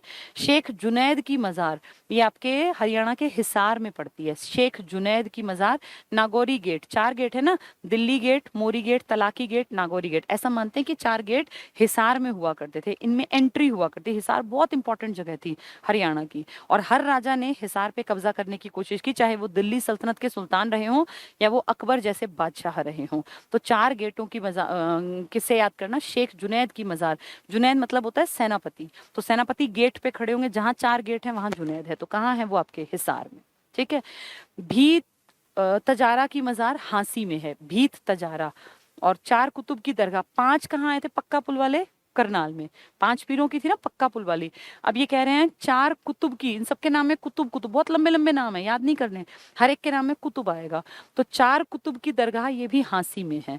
ये दरगाह 4 संतों के लिए है। उर्स त्योहार आता है एक मुस्लिम कम्युनिटी का, फिर अजमेर से चादर लाके इस पे चढ़ाते हैं। तो बहुत लोगों की मान्यता है कि अजमेर से चादर लाओ और इस पे चादर चढ़ाओ, किस पे, 4 कुतुब की दरगाह पे। 4 आदमियों के बड़े बड़े लंबे लंबे नामों में कुतुब कुतुब कुतुब कुतुब 4 बार दिखता है, चारों के नाम में, इसलिए 4 कुतुब की दरगाह कहाँ है, ये हांसी में। 4 गेट भी कहाँ थे आपके, हांसी हिसार में ही। ठीक है। नेक्स्ट है बाबा मीरा। अभी देखो ऊपर संत मीर पढ़ रहे थे ना, संत मीर देखो ऊपर आया था, तब मैंने कहा था इसको याद करना, संत मीर शाह। ऐसे ही एक है बाबा मीरा, देखो ये रहा, ये तो मीरा है, वो संत मीर था, ये बाबा मीरा, एक जैसे लगेंगे ये, इनमें गड़बड़ होती है इसलिए ऊपर वाला भी दिखाया। तो बाबा मीरा नौ बहार की पीर की मजार, जैसे 9 दिखे तो आपको याद करना है जो 9 ग्रहों का की काशी थी, कैथल था ना आपका, तो मीरा और मीर एक जैसे। अब एक और मीरा भी आएगा इसलिए बता रही हूँ, जहां 9 दिखाई दे तो ग्रहों की काशी आपकी कैथल के कारण है हरियाणा, तो 9 दिखते ही आपको कैथल याद आ जाएगा। ठीक है। नेक्स्ट है पीर चेतन शाह, सबसे छोटे पीर थे चेतन शाह। तो सबसे छोटा पीर कौन था, चेतन। वैसे भी चेतन 1983-84 में एक मूवी आई थी बच्चों के लिए, छोटा चेतन, तो सबसे छोटे पीर थे चेतन, तो उनकी मजार का नाम है चेतन शाह की मजार, ये कैथल में है। ठीक है। ख्वाजा अस्ताक अली की दरगाह पानीपत में है। गौस अली की भी, बू अली की भी, सारी पानीपत में तो थी, तो ऐसा ही नाम है ख्वाजा अस्ताक अली, ये भी पानीपत में। नूरी दरगाह कहाँ है, करनाल में। पक्का पुल मजार कहाँ थी, 5 पीरों की, वो भी करनाल में। नूरी दरगाह भी कहाँ है, करनाल में। ठीक है। इब्राहिम 12 हजारी की दरगाह, ये रेवाड़ी में है। इब्राहिम 12 हजारी की दरगाह, ये रेवाड़ी में है। नेक्स्ट है रोशन अली शाह कबीर उल औलिया हजरत शेख जलालुद्दीन की दरगाह, ये पानीपत में है सारी। तो जहां इस तरह के नाम आ जाए ना, बू अली शाह, गौस अली शाह या रोशन अली शाह, कबीर उल औलिया, हजरत शेख जलालुद्दीन, तो ये सब कहाँ टिक करके आने, पानीपत में, सारी मजारें यहाँ पर। पीर जमाल, पीर जमाल की अभी पढ़ा ना हमने, गोहाना में है जमाल की, तो वही तो है पीर जमाल की मजार सोनीपत। सोनीपत मतलब गोहाना कहना चाहते हैं, गोहाना सोनीपत में। हिंदू मुस्लिम बंधुत्व का प्रतीक है, तो मामा भांजा जो आपके मजार है वो भी तो इसी का प्रतीक है, यानी गोहाना की पीर जमाल वाली भी और आपके सोनीपत की मामा भांजा, दोनों हिंदू मुस्लिम एकता के लिए है।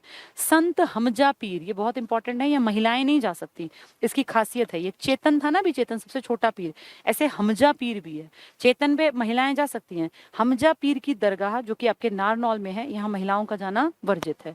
तो संत हमजा पीर की मजार ये महेंद्रगढ़ नारनौल में है, यहाँ महिलाओं का जाना वर्जित है। पूछ लेंगे कौन सी दरगाह पर महिलाओं का जाना वर्जित है, तो हमजा पीर की दरगाह कहाँ है, ये नारनौल महेंद्रगढ़ में। सबसे छोटा पीर कौन था, चेतन शाह। ठीक है। संत मीरा शाह, देखो ये दोबारा आ गया, यही है वो जो मैं ऊपर मीर बता रही थी ना, मीर शाह या मीरा शाह। बाबा शाह खान, ये फतेहाबाद में। अब बहुत सारे बच्चे 3 चीजों में कंफ्यूज रहेंगे, मीरा शाह के जैसा ही यहाँ आया था अभी अभी बाबा मीरा, तो एक जैसे लगते हैं पेपर में, ये बाबा मीरा कहें या मीर शाह कहें, तो ये ध्यान रखना, मीरा के साथ अगर 9 की बात करेंगे तो नवग्रह वाली काशी कैथल में है, इसका आंसर क्या आएगा, कैथल। और उसका आंसर क्या आएगा, उसका आंसर आएगा फतेहाबाद, देखो ये रहा फतेहाबाद। तो संत मीरा शाह ही ऊपर जाके जो अभी हम पढ़ के आए थे स्टार्टिंग में, देखो मीरा शाह जैसा यहाँ भी था ना, ये रहा संत मीर शाह, ये एक ही आदमी है। इन दोनों का आंसर क्या है? फतेहाबाद। लेकिन अगर मीर के साथ में नौ बहार वाला नाम आ गया तो फिर कैथल आंसर आएगा। ठीक है, एक जैसे लगते हैं ये। अब जैसे अनाम अल्लाह, गौस अली, बू अली, अभी नीचे पढ़ रहे थे हम कई अली वाले, सबकी दरगाह कहाँ जाएगी? पानीपत में। हाली भी पानीपत में, हाली का तो पुरस्कार भी है उर्दू में। इनको 2-4 बार पढ़ोगे ना तब ये याद होंगी। तो वो 9 गज वाली पहले अंबाला में थी, अब कहाँ है? कुरुक्षेत्र में। करनाल में पक्का पुल या 5 पीरों की मजार है। हाली, बू अली, गौस अली, शेख अनाम सब पानीपत में। हमजा पीर, हमजा पीर कहाँ है? महेंद्रगढ़ में। संत मीर शाह, अगर संत मीर कह रहे हैं तो फतेहाबाद, लेकिन अगर मीरा साहब के आगे 9 लिख देंगे तो वो जाएगा कैथल, वरना संत मीर या कहें या मीरा कहें फतेहाबाद। पीर जमाल, जमाल कहाँ है? गोहाना में। जलेबी से याद कर लो, ज से जलेबी, ज से जमाल, गोहाना, या पीछे हमने नीचे पढ़ा था सोनीपत दे देंगे। बाबा शाह कमाल, कमाल क से कमाल, क से कैथल, तो कमाल कैथल में है।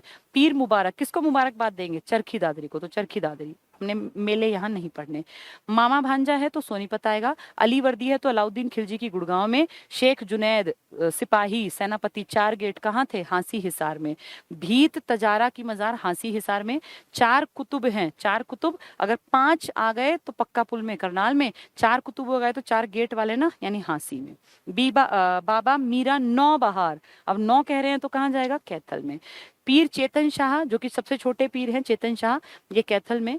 ख्वाजा अस्ताक अली, अब ख्वाजा है ना तो ये पानीपत में जाएंगे। नूरी दरगाह करनाल में। इब्राहिम 12 हजारी, 12 हजारी है तो रेवाड़ी में। रोशन अली शाह, कबीर उल औलिया, हजरत शेख जलालुद्दीन सब पानीपत में। पीर जमाल जलेबी के साथ तो कहाँ जाएंगे? गोहाना सोनीपत में। हमजा पीर की बात करेंगे तो महिलाएं नहीं जा सकती, नारनौल महेंद्रगढ़ में। संत मीरा शाह, ये वही है मीर जो ऊपर था, ये कहाँ है? फतेहाबाद में। ठीक है, तो ये हमने पढ़ लिया। मस्जिदें चलो कल पढ़ेंगे।